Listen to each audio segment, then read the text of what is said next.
If it's in the V, then it's in the trees. If it's in the ark, then it's out of the park. ये कहा करते थे किसी जमाने में डेविड मिलर कि अगर वी में गिरी तो ट्रीज में जाएगी और अगर आर्क में गिरी तो पार्क के बाहर जाएगी।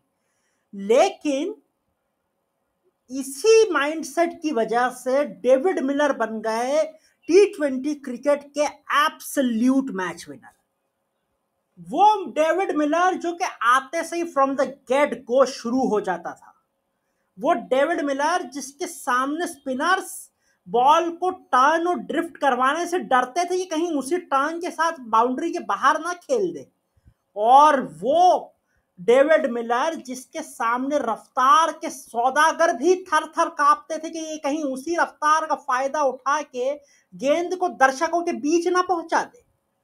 लेकिन वो मिलर कोई और था, ये मिलर कोई और है बॉस। ये जो डेविड मिलर है ना, जो मेरे पीछे आपको दिख रहे हैं, ये वो मिलर नहीं है। ये तो बुझा हुआ कारतूस है।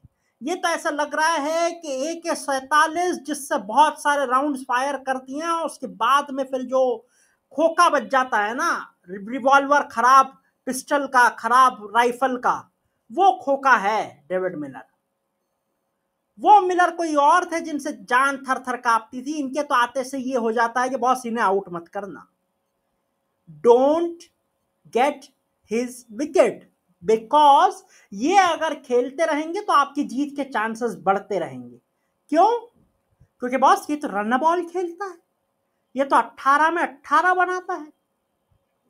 भाई साहब, कल का मैंने गेम देखा, मुझे बुरा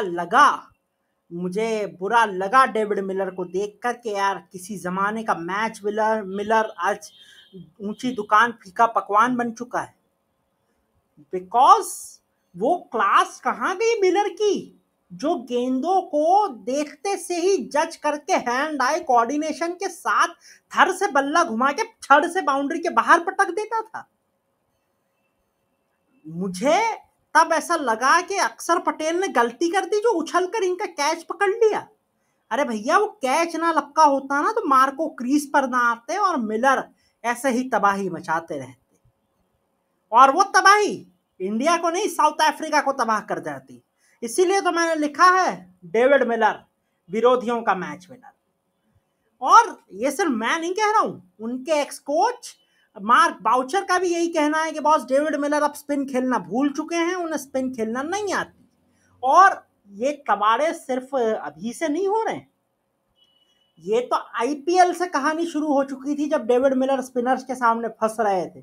फिर वर्ल्ड कप आता है, कुछ गेम जीता है मिलर ने। वो एक ग्राउंड याद आता है USA के अंदर जो मैच था, फंसा हुआ मैच था, मिलर ने अपनी क्लास से जिताया, लेकिन तब सामने पेसर्स। जैसे ही स्पिनर्स आते हैं तो फिरकी के सौदागरों के सामने फिरकने लगते हैं मिलर के पांव, और फिरकते फिरकते सीधे पवेलियन की राह चल लेते हैं।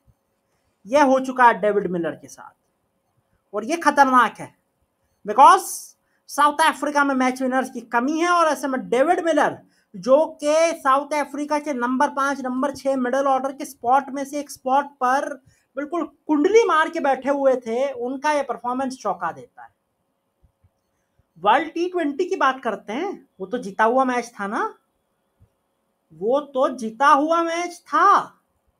लेकिन क्यों?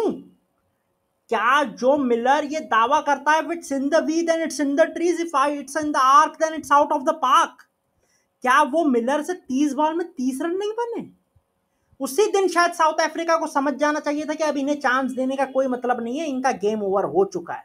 और यही वार्निंग सिर्फ साउथ अफ्रीका के लिए नहीं है, IPL की सारी टीम्स के लिए भी है कि boss Miller is over. David Miller अब कुछ नहीं है, नाम बड़े दर्शन छोटे हैं, ऊंची दुकान फीका पकवान, और जाने आप जो कहना चाहे कह सकते हैं, लेकिन डेविड मिलर पे पैसे खर्च करने का कोई मतलब नहीं। इसलिए सारी टीमों जब ऑक्शन टेबल पर 2 करोड़ के प्राइस के साथ मिलर आए तो उन्हें पहली फुर्सत में कटाएं, और प्लीज 24-25 तारीख को अपने पैसे बचाएं, क्योंकि क्रिकेट कार्निवल द्वारा जनहित में जारी। लाइक कीजिए, शेयर कीजिए, सब्सक्राइब कीजिए, नोटिफिकेशन बेल आइकन दबा दीजिए। मैं आपसे मिलूंगा किसी नए वीडियो में, तब तक के लिए अपना बहुत ख्याल रखिएगा। धन्यवाद।